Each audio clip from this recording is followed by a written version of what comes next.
Hello everyone, it's 1 p.m. Eastern, and that means it's time to begin our 60-second CoCoRaHS Weather Talk webinar. Thanks for joining us today. I'm your host, meteorologist Henry Regis. Running the technical side of our program is our very own Noah Newman. We're coming to you live from the Colorado Climate Center here at Colorado State University in what looks like partly cloudy Fort Collins, Colorado. For those of you who are unable to join us for our live broadcast, we are recording today's talk and we'll have it available later this week on our website. All of our Weather Talk webinars are sponsored by generous donations from listeners just like you. Today we'll be talking about something most of you have observed at your location, and in many instances all too often this summer. The subject is, you guessed it, hail and graupel. Well, what are they? How do they form? And how do they fall? In fact, we've had several hailstones bounce right off the ground here at our Climate Center studio last evening from a late summer thunderstorm. We're very fortunate to have with us today Andy Heymsfield of the National Center for Atmospheric Research in Boulder, Colorado, where Andy has spent a good part of his career, now approaching 43 years. As a senior scientist in the mesoscale and microscale meteorology division, he has done extensive research on ice particles and has published many significant papers on this subject. Andy, originally from New York City, holds a PhD from the University of Chicago. Apart from studying those icy balls that fall from the sky, Andy is an avid bicyclist. I bet you guys didn't know that. He also enjoys exploring new places as he travels about the country, and perhaps he's even visited your location on his journeys throughout the states. Well, Andy, welcome. It's great to have you with us today. I want to start off by asking you what seems like it would be a pretty relevant question for this webinar, and that is, what is the largest or biggest hailstone you have ever observed personally, and where have you observed that? Probably the largest stone is 2 inches, but the one I recall most clearly is 1.5 inches.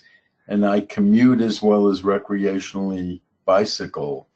And I was biking back toward home one day and got caught in a hailstorm where the hail was about 1.5 inches diameter. I was on my bicycle.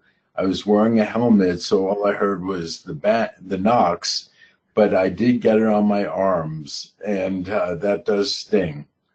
Yeah, so that's my recollection. Wow.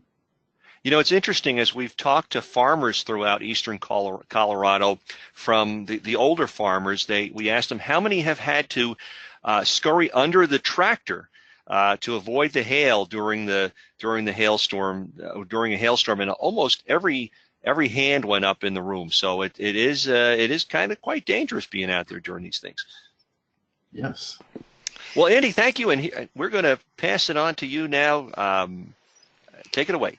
And Andy, really quick, this is Noah. If your Mac has a whole series of all the icons of all your active windows and stuff, I'm not sure if you're able to minimize or take away all those icons from the bottom of your system tray there.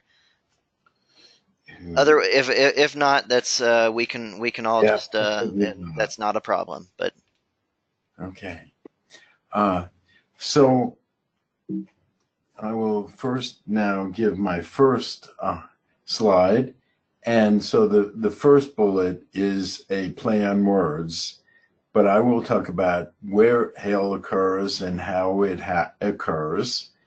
And I will describe basically where the hail is most prevalent, both nationally and globally. And then I'll talk about some of the characteristics of graupel and hail and graupel, and I will explain what graupel is, how we observe hail, and some hail suppression experiments and measurements of hail, and how it forms, and then I will provide some concluding remarks. So according to the American Meteorological Society Glossary in Meteorology, graupel is heavily rime snow particles, often indistinguishable from very small hail, except for the size convention, diameter less than 5 millimeters for graupel. And that addresses one of your questions, one of the questions I raised, about what falls from the sky. And so, in fact, not all snowballs are hail. Hail diameters greater than 5 millimeters or about 0.2 inches. And there really is a blurry microphysical boundary between these two categories. Graupel and hail shapes can vary widely, and I will show you some examples. So 79% of hailstorms in the United States occur in 4 months, not surprisingly. And this relates to another question. So primarily this hail almost universally forms in convective storms. In May and June, you see the ramp up and then a diminishing later in the season, and those 2 months are associated with convection, particularly in the middle part of the country. And this may surprise you, but for each of the past 5 years, hailstorm damage in the United States has been at least $10 billion. So it's a major economic problem. And here we see then, this will address one of the other questions I provided you with. So these are total hail reports for about 50 years. And what you see is that the primary region of hail is in the states of Colorado, Nebraska, Kansas, Oklahoma, and Texas. And the bullseye is kind of in the region Oklahoma to Texas, bullseye in terms of total hail reports. And what you see is kind of interesting. That is the westernmost part of that region basically follows the Rocky Mountains. And that's not a coincidence, because east of the Rockies you have moisture, but the mountains cause elevated heating. That is, the mountain areas heat up more quickly than the air surrounding it. And so those are local breeding grounds for convection. And on the right side, you see total hail reports greater than 2 inches. And so if you look then in the Texas area, that is most likely the area with the most reported damage to insurance companies.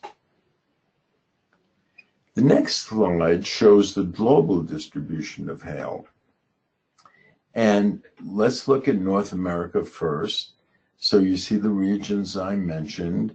And also there's that tongue that goes up into Canada, and Calgary, Canada is also a prime location. But also note very little on the West Coast and right along the Gulf and the eastern regions. And it's not surprising, and I will explain a little bit later why.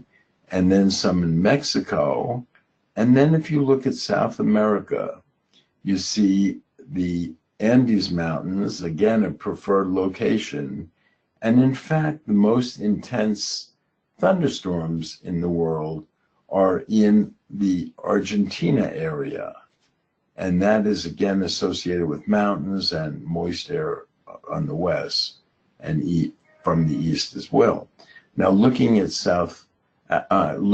Africa, South Africa, the southernmost part of Africa, as you see there, is a hot spot for hail occurrence.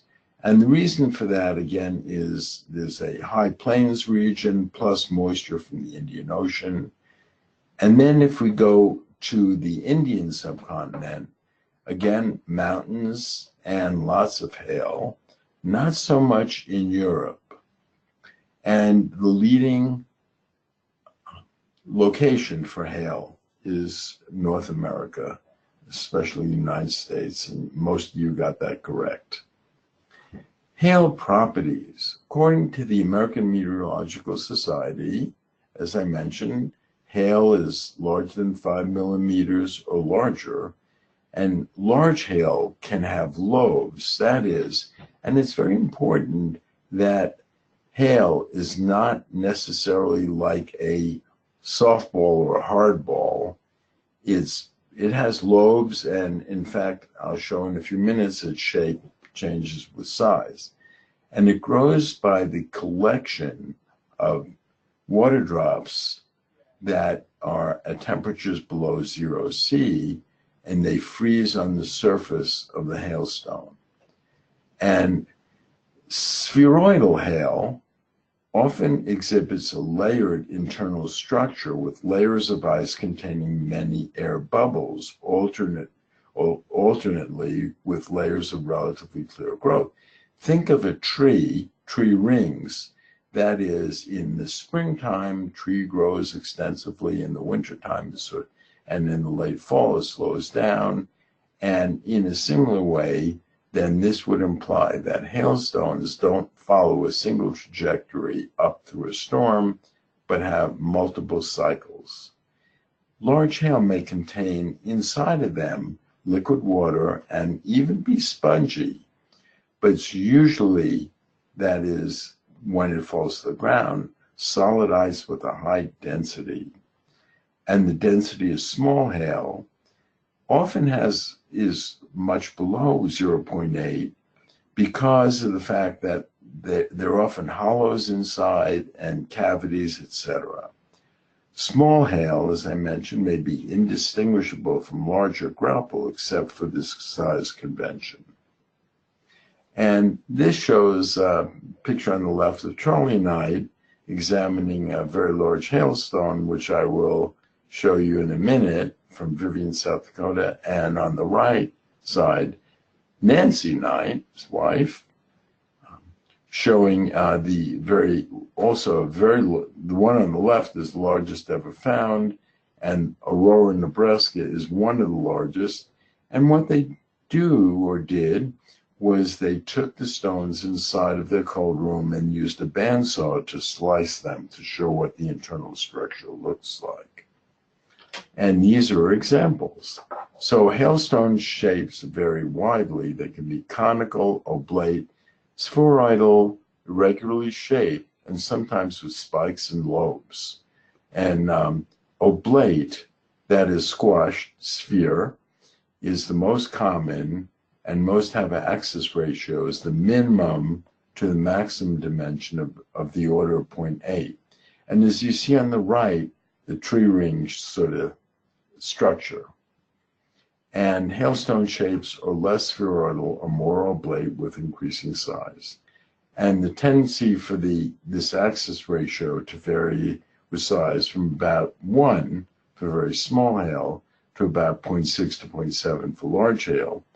And it's important then in considering such things as the terminal velocity and kinetic energy and potential damage of a hailstone that one considers a realistic hailstone in its shape rather than solid ice spheres.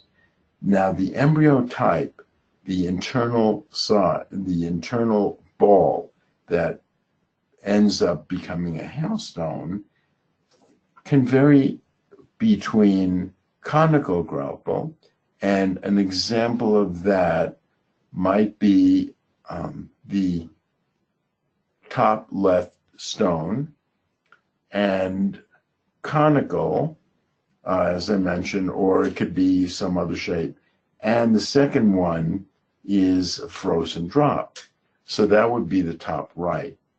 And kind of an interesting thing is that in Colorado, often the embryos are conical, typically they are, and that's because there's not a very active process in Colorado storms for producing large drops that freeze. And that's because cloud-based temperatures tend to be pretty low and the altitude at the ground is high.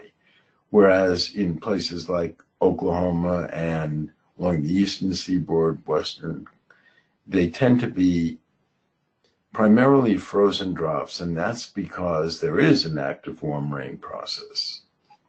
and warm rain would produce such things as large drizzle drops, etc.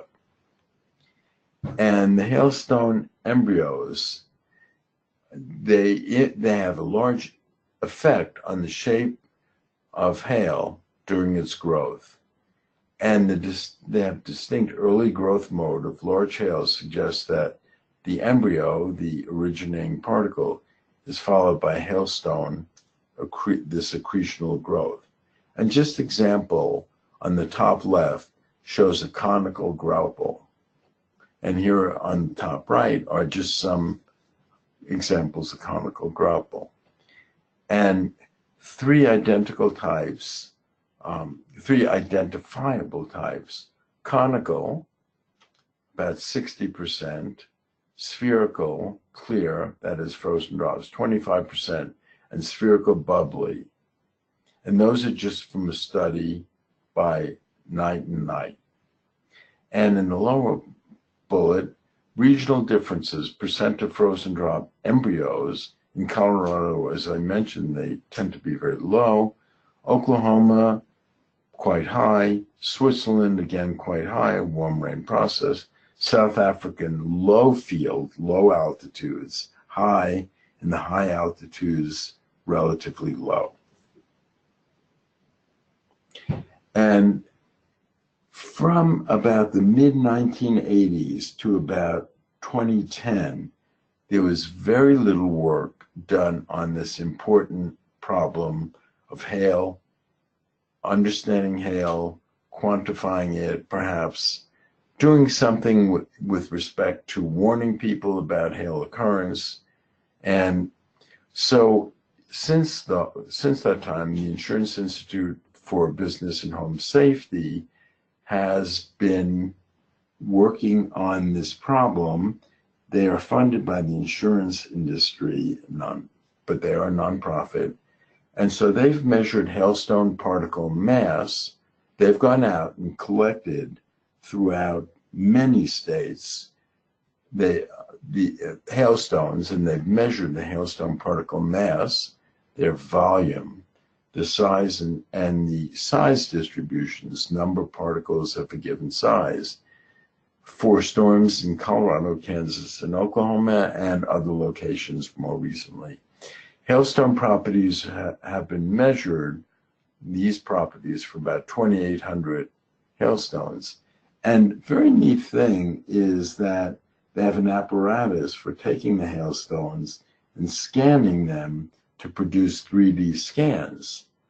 And those 3D scans I'll show you some examples of. They're very, very useful, as I'll show you later.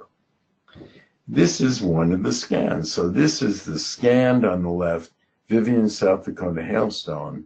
It's 8 inches diameter across, the largest ever found, 1.93 pounds. And this casting was made by Charlie Knight. You see there's quite a bit of structure. And then this is a young lady who works for a group which I have worked with. And that is so on the left is the scan, and on the right is the printed of the scan. And I've worked quite extensively with those. And so just to show you, this is one of the scans. You see the structure. And now let me show you. I can easily rotate it on my computer. It's very simple to do. I just grab it. And I've printed many of these, and I've taken them to a vertical wind tunnel in Germany, as I'll show you later, to measure their properties. Here it is again. So I wanted, though, to point out the fact, a very important fact, that in the insurance industry, they are still considering hail to be solid ice spheres. And the data they use are from a study in the 1930s, which measured hail properties in a wind tunnel and also from an airplane. And as I mentioned, they considered those particles to be solid ice spheres. And so in this plot of particle mass, hailstone mass, versus their maximum largest projected dimension, these are from the 2,800 images, I should say collections, by the IBHS group. And that solid black line is for a solid ice sphere. And the dashed line is if these hailstones had a density, or if you melted them to get their mass, but considered the same, their original maximum dimension, then that is a density of 0.1, or a mass divided by volume of spherical volume, equivalent spherical volume of 0.1. And what I plot here then are percentiles. And so not all hailstones of the same size are alike. So what I've taken are bins, and the bins are where those vertical lines are. And so the bottommost part, the bottommost purple hexagons are a density, an equivalent, 10% of the particles are of that mass or less. And the square boxes are a 50%. So that is 50% of the mass goes there. And that sort of coincides with that red line, which is a fit through the data. And then the uppermost ones are the 90th percentile. So as you see then, only a small percentage of the parts, 75th are the yellow ones, only a small percentage of the particles solidized spheres. And what you also notice is that their equivalent spherical mass decreases with increasing size. And how do we measure hailstones? Well, you are, many of you, CoCoRaHS observers. And so one way that is done CoCoRaHS, but it actually began in the late 1960s, was the use of hail pads. And a hail pad consists of a square, foot by foot, piece of styrofoam, spongy, semi-spongy, kind of a plastic foam, and is covered in heavy-duty aluminum foil. And so it leaves, upon impact, dents, and you see those dents there. And so the left one shows quite a few moderate size hailstones, whereas the right one side shows less numerous but very large hailstones. And you cannot tell anything about the temporal evolution of a storm as it passes over the hail pad, but you certainly can see the largest dimension that fell on the pad. And these are very useful and interesting. And then another device is the IBHS piezoelectric cover. So a piezoelectric device is when something impacts it, it generates a signal, and that signal, electrical signal or impulse, is related to the kinetic energy. So that is one way of estimating the size distributions, number of particles of a given size. And the next slide shows another way that hail has been observed in the past. This is the South Dakota School of Mines and Technology T-28 storm penetrating aircraft. And that aircraft was able to penetrate about 900 storms from about 1970 to 2004, but primarily those observations were made from 1970 to about 1984. As I said, there's been a lull in the study of hailstorms since that time. And this T-28, you see the instruments under the wings, And the blade, the propeller blade, and the leading edge of the aircraft were armor coated, armor protected, so that it was able to withstand all sorts of penetrations. And I, early on in my career here at NCAR, I worked quite a bit with that aircraft. But it got into some situations which were pretty harrowing, and I'll show you in a minute. This is just an example of one of the sensors. This is the hail spectrometer, and it can measure particles larger than about 5 centimeters or 2 inches in diameter. And particles pass through those vertical planes, and a laser beam shined on an array of photodiodes, that is just little sensors. And so as the particle passed through, it would produce a shadow on the sensors and then be sized or imaged, and then imaged first and then sized. And it records data continuously. But as I said, not all penetrations went smoothly. Here is just some examples of some damage on the wingtips. And another method for observing hail has been radar, as you know.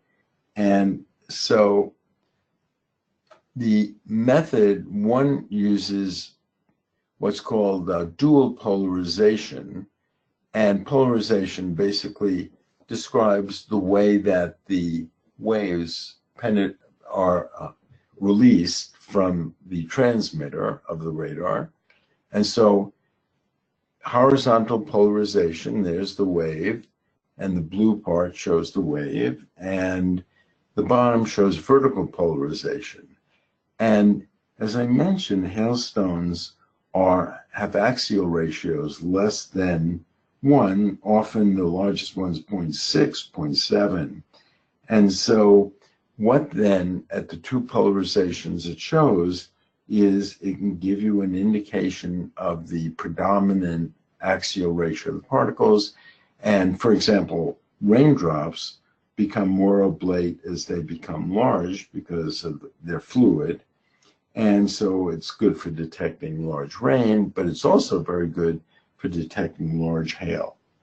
And so particles have different shapes and orientations. Horizontal and vertically polarized signals encounter different amounts of water or liquid or ice mass and return different signals.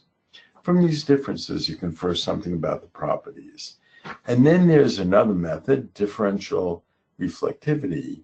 It's the ratio of scattered horizontal and vertical power, and it's a function, again, of particle shape and orientation, and it's independent of the absolute calibration and particle concentration, absolute calibration of the radar and particle concentration. And it's affected by basically absorption of the radar beam by the heavy amount of hail. And it's a good discriminator between heavy rain and hail, as I show here. So hail basics. In order to grow hail, you need, as I sort of alluded to earlier, an embryo, something to grow the hailstone on. Liquid water for accreting and then growing the particles. You need temperatures below 0, and often you need temperatures 3 or 4 degrees below 0, and I'll explain, or more, and I'll explain why in a minute. And we need time for the hailstone to grow. We don't. The hailstone does need time for it to grow. And a very, very large hailstone could take more than an hour to grow. So how do we get those conditions is the question. And supercells in general provide a good environment for a hailstone to grow. And a supercell is a very large, well-organized storm convective storm, thunderstorm, that has a very large updraft. It is often associated with tornadoes or very large hail, and it is quasi-steady state. That is, it can last for hours. And very good breeding grounds for supercells are just to the east of the Rocky Mountains. Now, I just will, with no equations, discuss the physics involved in hail growth.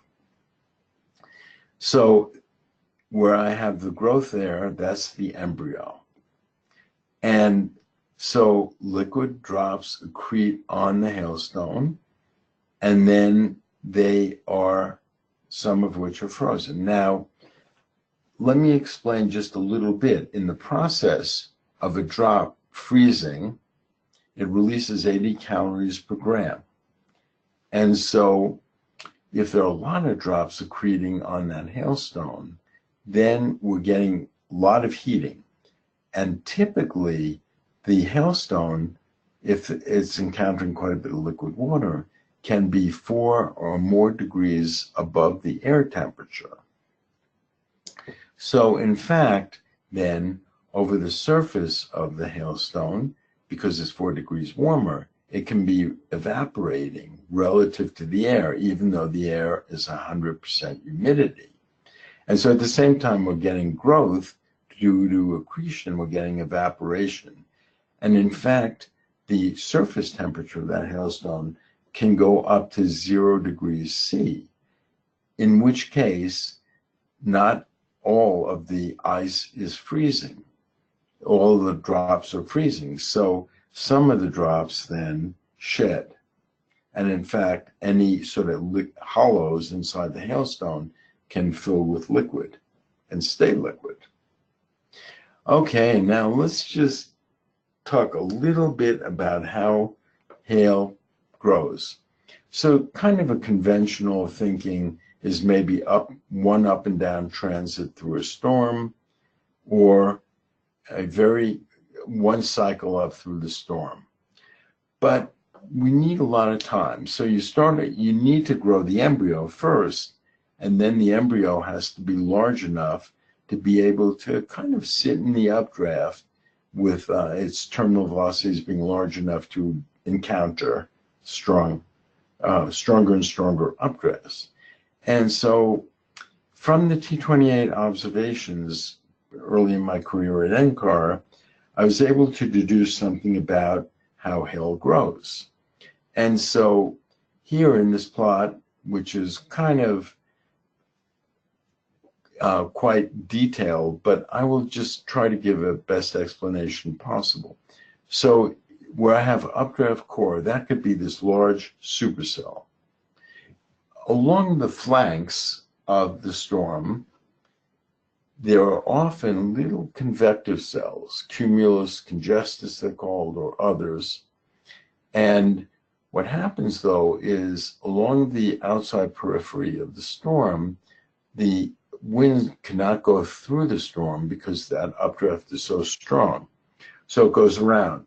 So these little cells form, and then they are pulled apart by the wind, and they dissipate, perhaps losing their roots from the surface convection. And so, but the embryos, it gives them a very nice chance to grow embryos. And then the embryos then could start growing large enough, drifting in the weaker updraft regions on the flanks of the major updraft. And then as they grow, they have plenty of time so they can kind of hover basically in the updraft as they cross that wind in the updraft core. So that gives them plenty of time to make this transit. Okay, now a little bit about the terminal velocities of hailstones. And these are printed versions of one stone, I'll explain in a minute, that was collected by the IBHS group, which was 3D scanned, and then I had them printed and I had them printed with different densities from 0.4 to 0.9, so that I could study their fall velocity characteristics with different masses in the vertical wind tunnel in Mainz, Germany. And we have a paper coming out on that. And those little hooks, just in case I could not suspend the stones in the wind tunnel without hitting the walls, we had little hooks on so we could hook wires on them and let them fall that way. So from these, then I was able to generate a parameterization, which then would incorporate particle mass. And from them, then, the 2,800 stones, I was able to calculate a terminal velocity as a function of maximum diameter. And again, here I partitioned it according to percentile, the 10th percentile, 25th, 50th, 75th, and 90th. And what you see then is there's a large range of terminal velocities as at a given size. And that has quite a bit of importance, especially in terms of damage at a particular location. It's probably the largest stones at the highest terminal velocity stones of a given mat or at a given location and a given size that are going to produce the most kinetic energy and damage. I want to now migrate a little bit to hail suppression and mitigation. And so the basic idea is of the hail suppression experiments is you add more ice nuclei through the use of silver, spelled that wrong, iodide injected into the storms with aircraft. And the idea then is if you inject more ice nuclei, then in fact the same amount of water can condense on a larger number of particles, making them smaller. And the idea then was tested in the National Hail Research Experiment, and that was conducted from 1972 through 1976 in Northeast Colorado. And it used silver iodide injected into hailstorms, and it produced 2 books related to the topic. But basically then, that particular experiment came out with an inconclusive, and this addresses one of my other questions, result regarding the use of suppression methods to produce hail, to mitigate hailstorms, hail and hailstorms. And many field programs and scientific studies involving hail suppression were conducted in Western Canada during the Alberta Hail Research Project in the 1970s and 1980s. And then 2 other experiments, Grossversuch in Switzerland in the 70s and 80s and early 90s. And then there was one more experiment basically in Europe that also did some mitigation. But again, fairly inconclusive results. And another method in use is hail cannons. A hail cannon is a shockwave generator claimed to disrupt the formation of hailstones. And they are in common usage, especially in Europe and Australia. And they are currently. There's no scientific evidence for their effectiveness. And here are examples from Wikipedia of hail cannons, the early ones, 1900 or so and before, and then more recently. As I mentioned, though, there's really no scientific proof or evidence of their effectiveness. And so the last slide I want to show before my conclusions is that, as I mentioned earlier, from about the mid-1980s until now, there's been very little research on hail. That included the T-28, which did some other types of experiments from about 1985 through 2004. That airplane was retired in 2004. So as a result of that, and generously supported by the National Science Foundation, I organized a workshop in Boulder in mid-August and we called it the 2018 North American Workshop on Hail and Hailstorms. And the idea basically was to bring attention to this problem, and the URL is shown on the top right in blue there. And so we focused on convection and hail in a changing climate. Think of the temperatures not only at the surface but aloft being warmer than they had been, providing more opportunity for hail to potentially melt. On the other hand, the convection can be stronger. And then hail climatology, where it occurs, and the risk, and hail damage, losses, and mitigation, hail detection forecasting, and then something on the microphysics and dynamics of hailstorms. And so a group from the educational area and modeling and insurance, building industry, litigation were all involved. A total of 180 plus people were involved in the workshop. So in concluding, I want to mention we still need to know how Graupel and hail forms in a wide range of convection, and we want to calibrate radars to nowcast hail potential damage and to give a warning to people. Let's say that we had a 1 hour warning or a half 30-minute warning. People could move their cars under shelter, or that new car dealerships can move their cars out of the parking area into potentially a bay where they service the vehicles, and hail penetrating aircraft to measure hail size distributions and if possible their masses, hail masses. And then an important question for future climates, how hail melts from the freezing level to the ground. So that is my presentation. I'll address questions.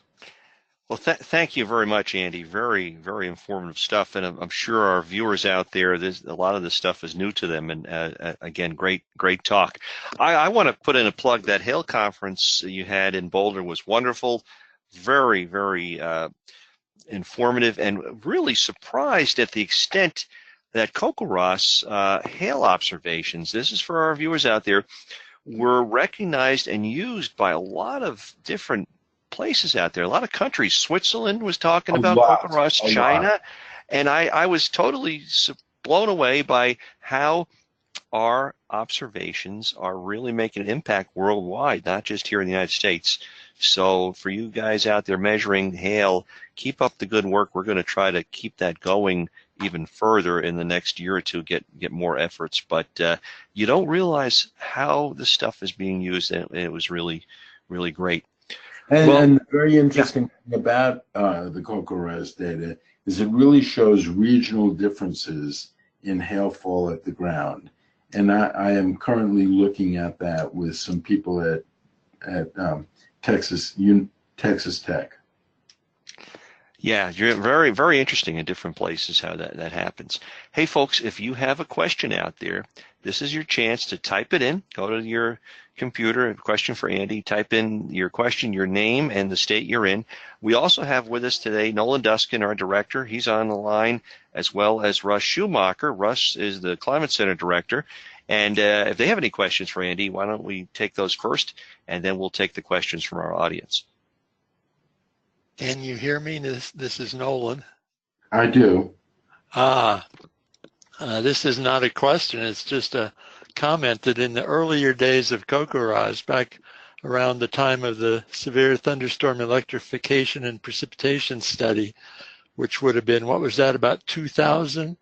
When that project was in place, the T-28 came to Colorado. CoCoRaHS was a fairly new project, but we were able to give field trips, no free flights, but field trips at least to visit the T-28, and dozens of our observers came out to see that. And I don't know if they fully appreciated what they were looking at and what an important role that plane had played in the history of hail research, but it was fun to reflect back on that just a few years back.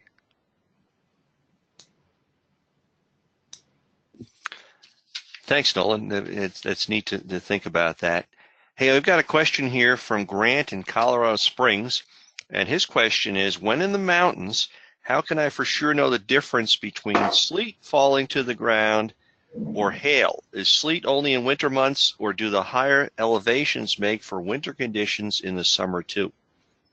Sleet often forms by ice aloft, a warm layer between the ice above and the surface. So a warm layer where it can partially melt, and then a cold layer down below where it can refreeze. So sleet often forms via that process, whereas that would not happen in the mountains, not likely to happen in the mountains. So what you might find is melting graupel or hail, but not sleet. And can you give a good definition? I know you mentioned it earlier, but again, graupel and hail, the difference. Is it the size difference that makes the difference for our observers out there? Because there's always a confusion with that. When do you report hail, and when would it be considered graupel? If you can go over that again. It's a really tough one. And I have observed here in Boulder hail, so to speak, which is like very, very lightweight. And I would almost think, okay, that's graupel, but it's not, given the size distinction. So then graupel is less than about 0.2 inches or a quarter of an inch, or 5 millimeters specifically, and hail is larger than that. And there really is a blurry line. But if you think of it, it'd be very difficult to give any other definition other than size, because then you'd have to weigh them, measure them, get their density, etc. So it's the convention. Thanks, Andy. Here's a question from Florida, from Jim and Katie, are wondering that Florida has shown having very little hail, or having little hail, but has a lot of lightning, both from strong convection. What's the difference? Why not so much? Why do they have a lot of lightning and not a lot of hail? Great question. Something I'm actually actively working on. And so the reason is as follows. The warmer the surface temperature, as in Florida, the more melting will occur from the freezing level, which typically in Florida is 15,000 feet to the surface. So it's about 15,000 feet of fall. Whereas where we are in Colorado, it's probably 10,000 feet from the melting layer to the surface, or less.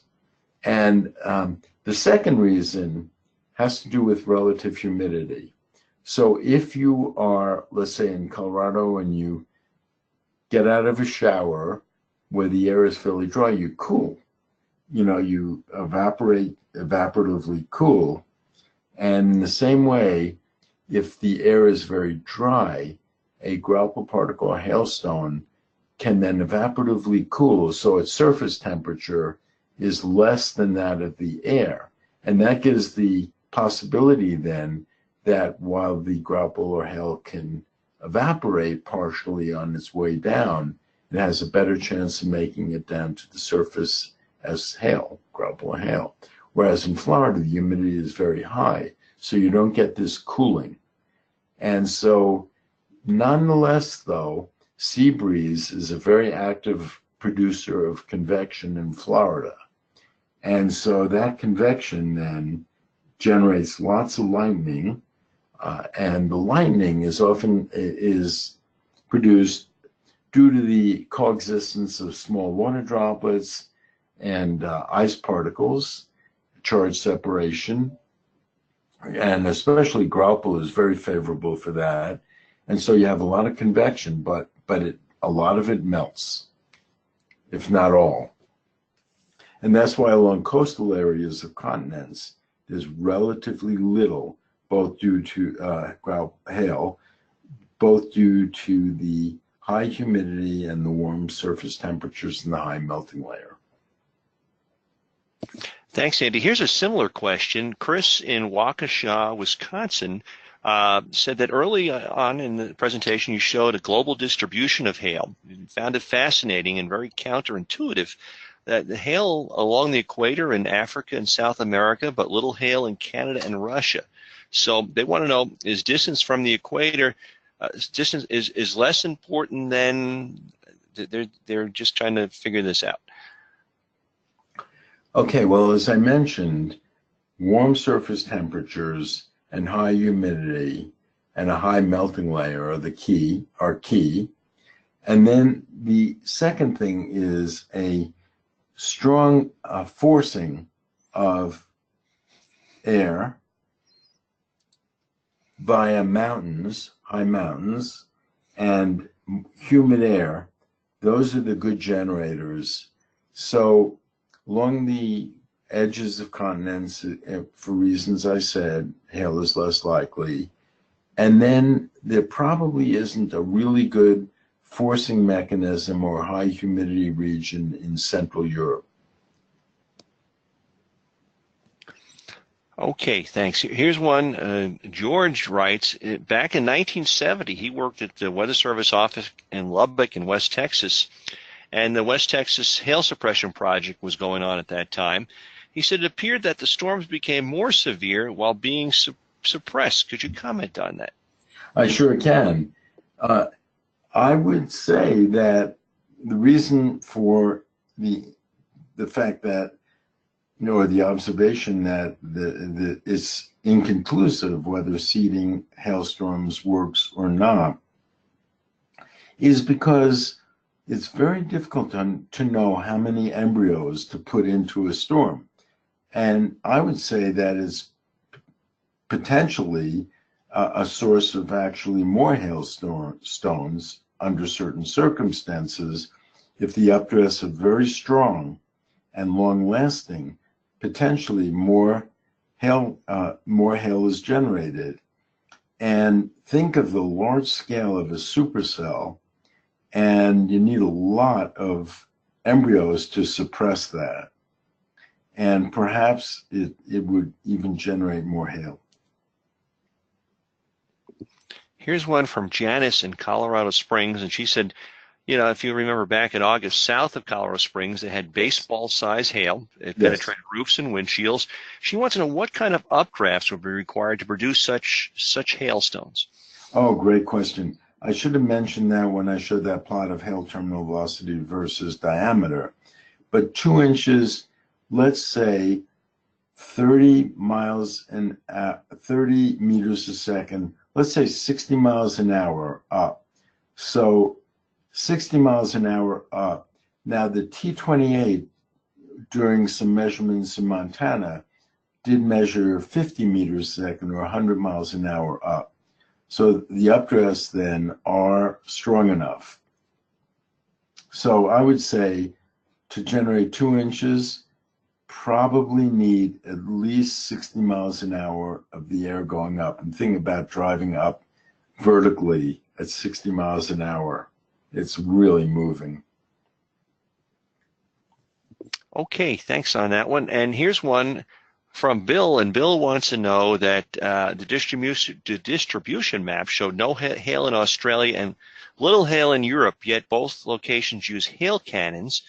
Either hail cannons are really effective, or are people wasting their money using them? So what's your thought on hail cannons? Well, my thought on hail cannons is there's no scientific evidence. The reason for lack of hail in Australia is probably twofold. First, warm temperatures and high humidities, but not necessarily in the outback, and the absence of a high mountain range that would generate the strong convection. There is strong convection at times in Australia, especially in northern Australia, in very strong storms called hectors. They form over the Tiwi Islands, very, very strong, but again, very humid and warm surface temperatures. Whereas in Europe, more than likely, it's the moisture available and the lack of really high mountains, except perhaps in Switzerland and the Po Valley of Italy. So certainly in those areas of Europe, where in fact there is a good fetch of moisture from the ocean, as well as mountains to generate the convection, but in Central Europe, less so. Thanks. And Tommy writes in from Augusta County in Virginia, wanting to know, and this is kind of for us here, are we going to be expanding CoCoRaHS to countries like Switzerland and China for hail and so forth?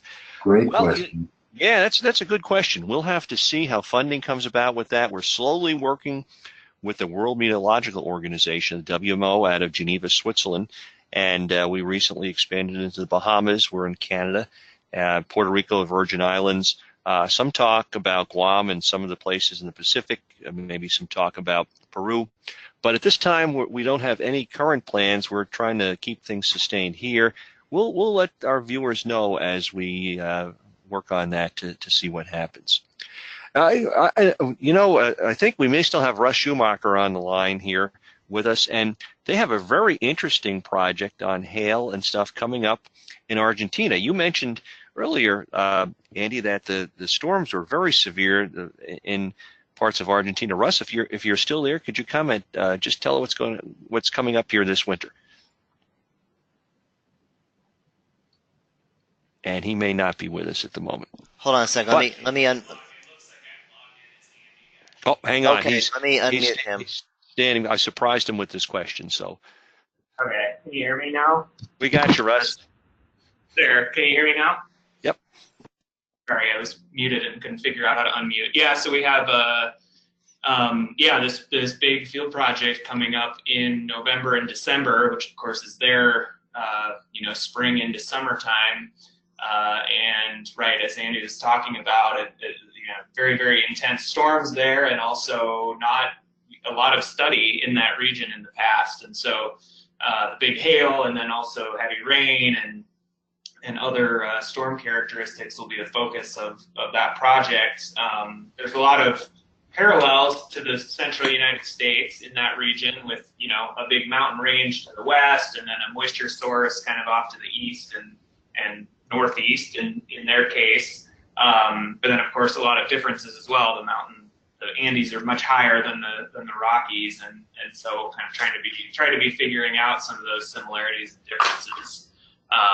And also, just following up on the question about Europe, I was just there at the European Severe Storms Lab last week, and they don't have CoCoRaHS, of course, but they have a program called, I just found it, it's EWOB, EWOB, European Weather Observer, where you can download an app, and if there's severe weather in your area, you can report it through the app. So it's not quite like CoCoRaHS, but there's some similar characteristics to it.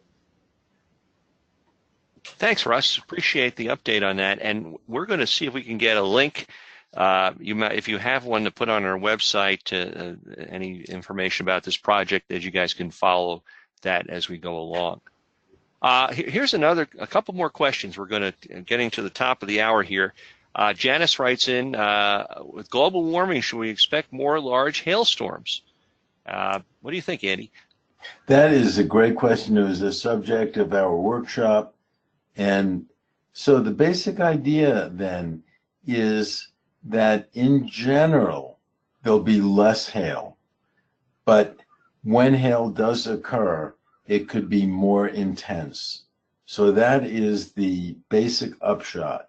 And the reason for primarily less is due to the fact that the air temperatures in the vertical column from the surface to the freezing level will be somewhat warmer, facilitating more melting, whereas for those really strong storms that are generating hail, there won't be very much melting on the way for the stones to fall to the surface, and so you can generate some very, very large hail. So the answer is that in general, probably less hail. Okay, one last question looks like here. Tommy writing again, and I'm not sure what he's referring to here, but maybe you guys know. He said, do you know of any correlation between dark lightning and hail forming in thunderstorms? I've not heard of dark lightning. Does that ring a bell with anybody? Not to me. Okay, red sprites is what he's saying here. Gotcha. So, Right. yeah, so sprites, blue jets, red sprites, that kind of stuff, and hail. Is there any correlation? I'm not aware of any, but that doesn't mean there isn't any. What I did see, though, early on in my career was the sky being purple in very strong hail events. But I've not observed, I'm not aware of the sprite connection. Yeah, because usually we'll see a gray color or a greenish color a lot of times with a hailstorm coming in. But that's interesting, a purple color. Well, Andy, green and purple I've seen. Yeah. Hey, thank you so much for taking time out of your busy day to be with us today. We really appreciate it. This is great stuff. A long time coming that to have a hail CoCoRaHS webinar, and we really appreciate that. So thanks, and we'll be talking to you again soon. So, folks, I just want to say, please join us again. We're going to have another Weather Talk webinar coming up. Get your calendar out. It's Thursday, November 8th, about 2 months from now, a little less than 2 months. Paul Schlatter, also from Boulder, Colorado. He's with the National Weather Service office there. He'll talk about building a weather-ready nation. So look for an upcoming announcement on our website, and we'll have other Weather Talk webinars starting at the beginning of the year. So finally, when you sign off today, and you'll be doing that shortly, please take the survey that'll pop up on your screen. Well, until next time, this is Henry Regis for the rest of the CoCoRaHS team saying goodbye for now, and have a great afternoon. Thanks for being with us.